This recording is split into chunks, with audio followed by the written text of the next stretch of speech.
mga ka-adventure, we have just landed sa Gori, birthplace ni Joseph Stalin. So ito, papasok kami sa gate. Yun na mata namin tong tren, no? Tong bagon. Ito yung couch ni Lenin. Ay, sorry. Joseph Stalin.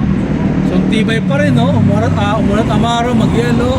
So mga ilang years na yan? Tibay, ha?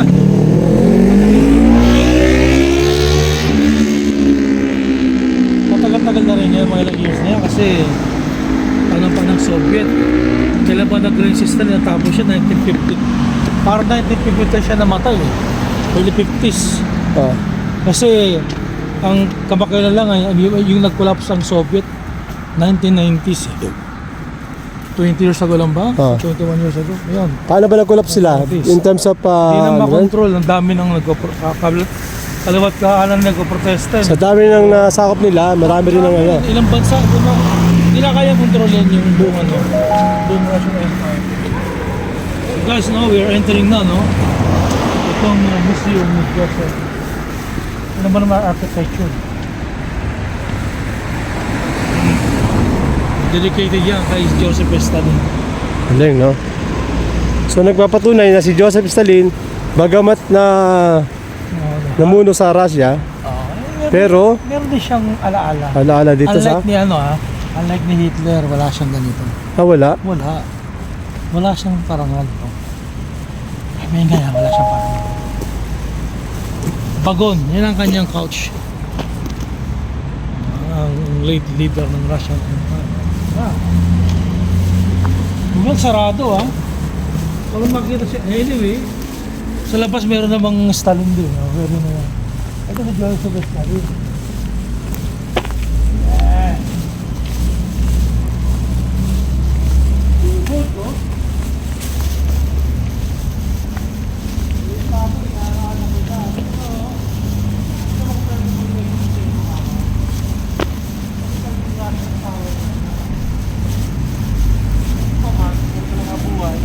Grabe palang ano niya, oh. Ayun, no? Yan ang ideology niya. Yan ang Marxism. Book ni Marxism yan, pre. Sino yung Marxism? Yung author ng communism. Bago siya, si Lenin muna. Sila rin muna. Sumunod siya. Okay guys, no? Okay, yung damit, oh. Tignan yung mukha niya pa lang, no? No? Hindi ba ganun tao, no? Ano na... Teka lang, bago tayo pumasok doon, ang Musileo ba yun? May Musileo, eh. Tingnan natin kung ano meron doon. Tara. Daan. Di sa kabila yata, no? Dito. Yan. Okay. Go. Parang sarado yun, no?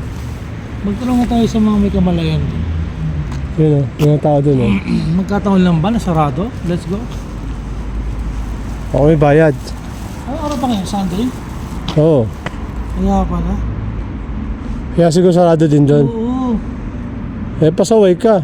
Sunday pala ngayon.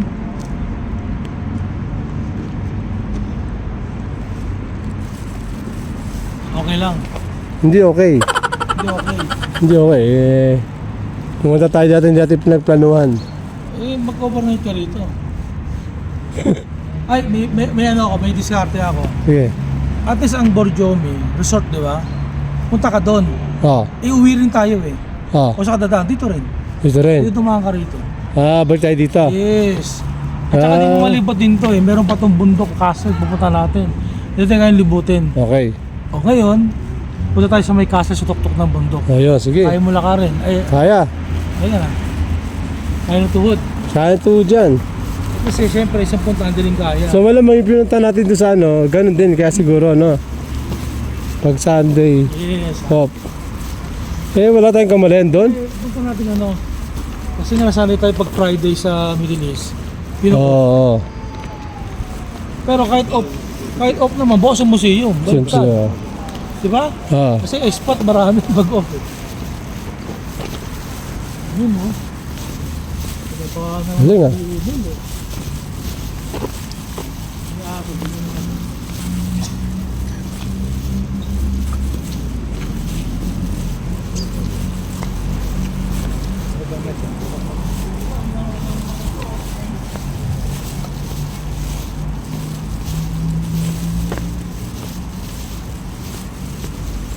Alam mo yung aso dito, yung tenga nila merong ano? Oh, ba't kaya?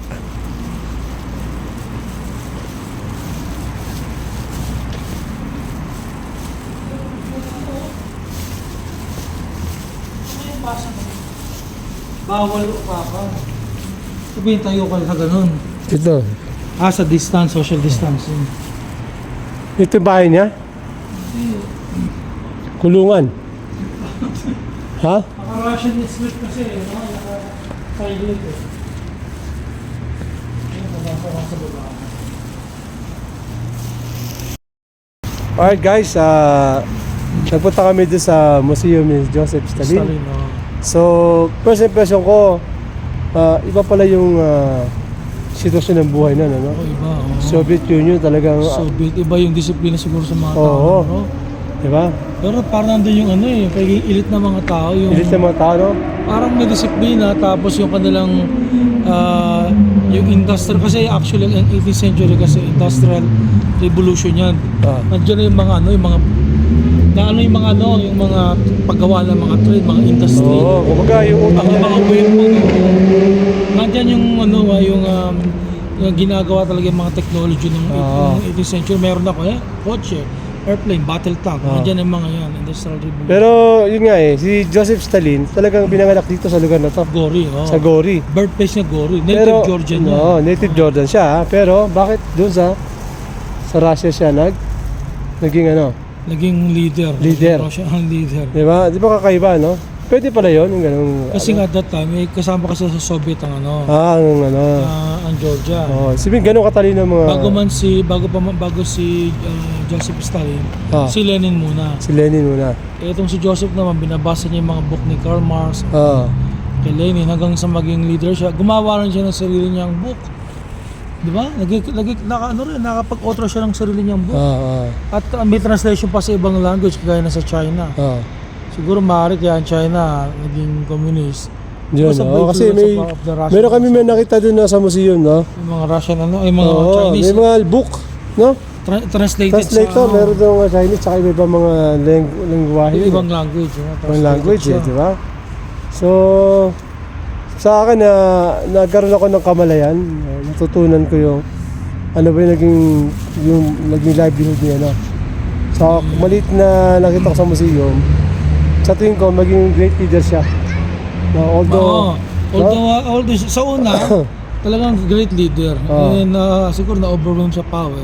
yun ang Ikaw ba naman na ilang bansa ang sasakupin mo? Yes. Eastern Europe at saka Central Asia. Laki ng empire. So, hindi na kinaya.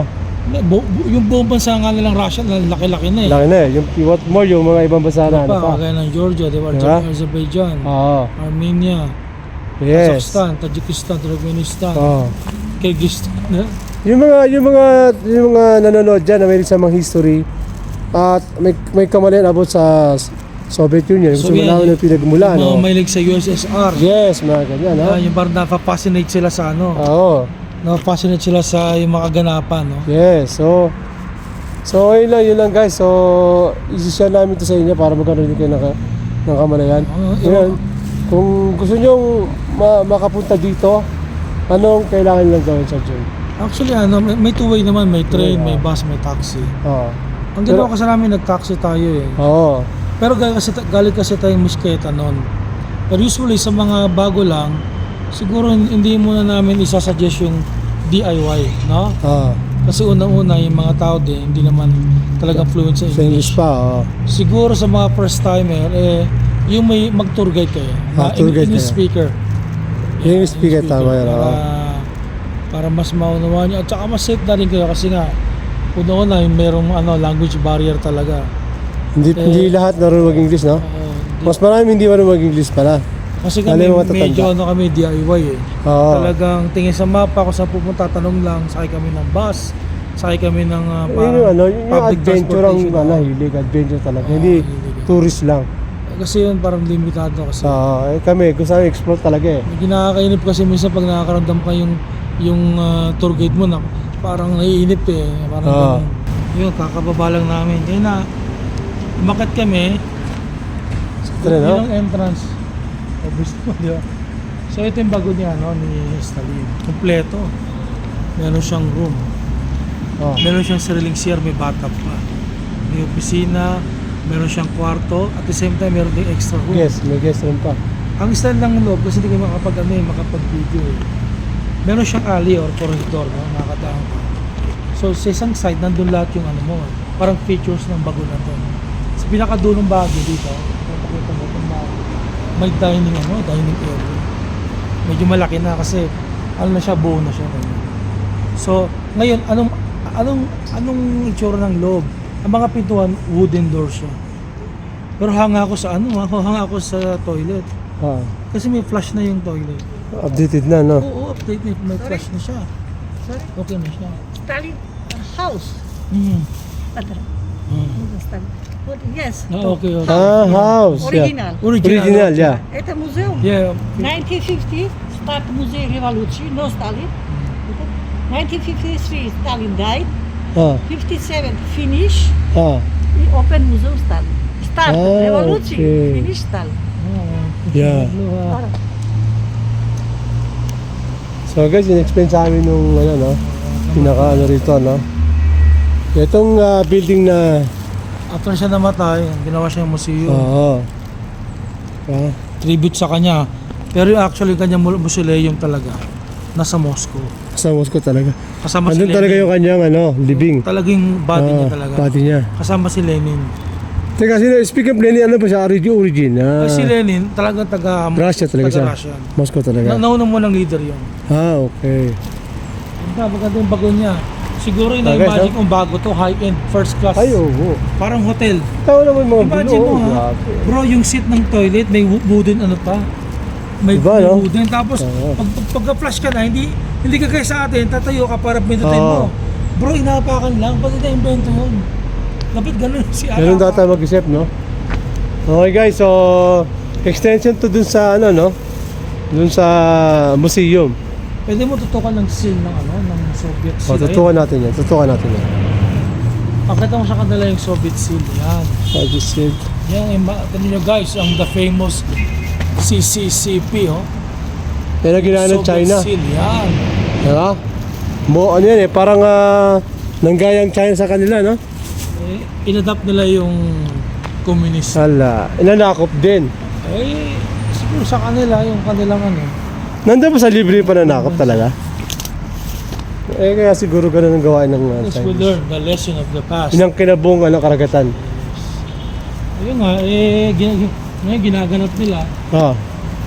Pero hindi na ito yung kamukha nung dati, no? Ay, hindi na iba. Malawang mangyari. Oo. Ganito muna kami guys, ha? Muli kami maglalakbay. Old City. Old City naman. Dinami ko kaya pa namin umakit sa Okay. castle. Bye muna.